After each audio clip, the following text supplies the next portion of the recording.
Stuart, first time back in the dugout at Fir Park this weekend since you left. How are you feeling about heading back? No, fine. I think I've been back to an old club before, so it's something that happens in football, not just for myself but for a lot of different people.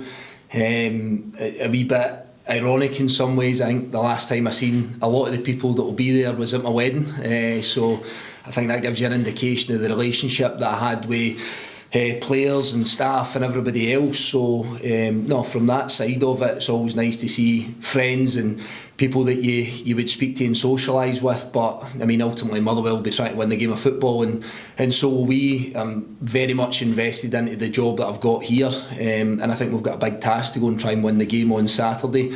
Because they've started well and they're playing well, but you look forward to those challenges. I think in looking at how they play, it presents a different challenge, a different thought process, and I always say it, and I need to be consistent with that. You want to challenge yourself with different tasks, different styles of football, pitting your wits against different managers, and I think that'll be the case this weekend. Is this maybe a different version of going back to an old club though, just given the way things ended and the relationship with the fans and how it got towards the end? It might be for some people, I'll be honest with you, it might be for some people. It's certainly not for myself. I said it when I came out, I certainly don't wish Motherwell any ill health or bad luck or anything like that at all, but I've firmly got a job to do here at Kilmarnock.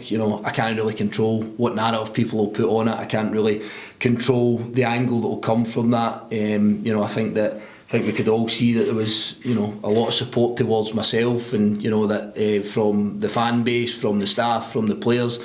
But you know what, ultimately they move on, and I move on, and that's kind of how I see it in football. We can see how tumultuous this can be in Scotland in football, and how opinions and thought processes and everything change. Again, I can't control it at all. From my side, I want to go and try and win 3 points with this Kilmarnock side, with the backing of the supporters, and then from there we see what happens at 3 o'clock on Saturday. So I'll not get too lost in it, but understand other people might do. Is that the main thing? If there is any negativity surrounding the whole thing, that you're there to do your job, you're just going to be focused on the football and not what's going on around you? Yeah, but that's how I've always been. I try to act as professional as I possibly can. This isn't about me. It's really not about me. It's about the players that are going to be on the pitch. Those guys will be able to influence it come 3 o'clock. My job's to try and influence it between now and then to make sure we're as well prepared as we possibly can. I hope you can all see, and I hope you all know that I genuinely have never felt that any of this is about me. I think a lot of people have got a different mindset from myself as to what a manager's like. I believe in being humble. I believe in not having an ego, and genuinely that is where I sit. Get your head down, do your job, try and help your players. It's never about me. It's about trying to support and help your players and trying to get the best out of your group that you possibly can. So again, that's where that mindset might differ from managers, coaches, supporters, press, whatever it might be, but that's where I've always sat, and I've been pretty consistent in that. It's been an unbeaten start to the season. I think you mentioned the weekend, but what do you think the extra 5 and 10% is that you need your team to do to get that first win? I don't think there's masses in the 3 games. I think disappointed with the goals we conceded later on in a second half against Livingston. Disappointed with the goals you conceded in the first half against Hibs.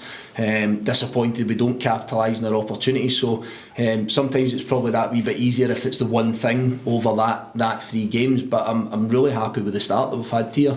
I think there would have been a lot of people sitting waiting to see, with a new manager, a new group of players, a complete overhaul, how that looks. And sometimes maybe wanting to see if you fall flat in your face.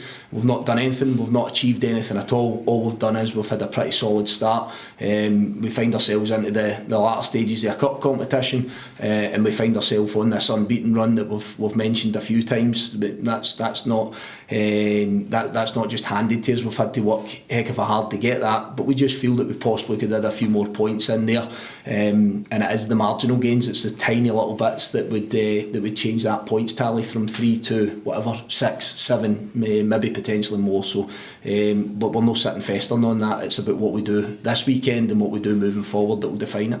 And looking at the game, obviously Motherwell have been praised for their style of play, quite blunt, especially that first half against Hearts. What type of game are you expecting at the weekend? No, I think it will be two contrasting shapes, two contrasting thought processes. So yeah, I think what Motherwell have shown is that they're very, very open, very expansive. So you need to be able to deal with that. You need to be able to try and handle the threats that they've got. Again, I know a lot of the players, I've signed a lot of them myself. So you know the qualities that they've got. You know that they carry a real threat. And we have to make sure that we're able to capitalise on that. On the other side of it, when we have the ball, I think a lot of people will see that at times we've maybe handled it better as the weeks have went on ourselves, and we'll try to spend that wee bit more time on the ball. But again, ultimately it's who executes what they want to do best, and we sincerely hope that's us at the weekend. Heading into the final few days of the transfer window, are you expecting any more business? Do you want him to do any more business? It's really depending on a couple of factors. So as I sit here just now, I can't click my fingers and bring more players in. I keep saying time and again, we want to try and have as balanced a squad as we possibly can, as many options as we can possibly get, along with keeping the harmony in the group as well. We're not going to be able to carry 30 odd players and keep everybody happy. So pretty much what we depend on at this minute is that the right opportunity comes about. We're not sitting here with a sack full of cash either to be able to just bring in who we fancy and who we want. So trying to balance things off, not to have too many players, but also make sure that if we are able to do any business, it falls within this kind of structure that we have, this financial structure that we have at the football club. So I can't say yes, but I also can't say no at this point. Stuart, just about yourself, do you feel a kind of better, stronger manager for having made the decision you did in January and having that time away from football refreshed when you're going back? Listen, I've always felt that I'm go back to that humble element of it. I always think that you become better through seeing different challenges and seeing different. I've worked at 3 different clubs as a manager. I would believe that I'm getting better from that. I always kind of felt that's what I was as a player, someone that realised what I'm not good at and what I can't do, and working exceptionally hard to try and change that and become better. And I think not having that ego allows you to develop and grow and understand where you're wrong and where you've missed the opportunities to do things right. So yeah, I hope the answers to that is yes, but I don't really think that's my place to say. I think that's for other people to judge based on results, performances, player development, etc, etc. Me sitting here and telling you 100% I'm a better manager and I'm a better person, I don't think that's ever my place to say. I think one of my pet hates is this phrase that you hear all the time now in sport is I'm really proud of myself. I'm never going to sit in front of you and tell you I'm really proud of myself. So other people can judge that. Do you take it from a different perspective then? Do you feel refreshed from having that break? Is it almost like you have to do that in football because it's so intense, and I know you work long days? No, I wasn't. I wouldn't be sitting in January saying that I was, on my knees, energy levels, within your the psychological side or anything like that. So, but I think what you do is when that time out the game's there, I think you need to try and utilise it. I think you need to try and understand where you've done things right, where you've done things wrong, but also start to press forward and think about what the next opportunity is. And if you get that opportunity, because that's never guaranteed, what do you intend to do with it and how are you going to try and implement that? So I genuinely believe from the most negative aspects in football are your most teachable moments. That's how I've always felt, because when we do things right, we celebrate it, we go and party, we go and enjoy ourselves. I don't really know if you're learning too much from that, but I think from the adversity you can often pick up a lot of pointers and how you might work, how you might act, when you speak, when you don't speak. But that's how I've always operated. How's the squad looking heading into Saturday? Well, we're obviously going to have to monitor Jamie Brandon. I think everyone could see that he came off feeling his groin at the weekend, so we'll have a look at him and see whether he's able to start the game, whether he's able to play in the game. And then out with that, we managed to get some more minutes into a few players on Tuesday night against East Fife, another one of the Challenge Cup games, which is beneficial for us. We've got a lot of young players playing in that, but it was also a wee opportunity just to try and get more minutes into the likes of Marley Watkins, Tom Lowry and Jack Thompson.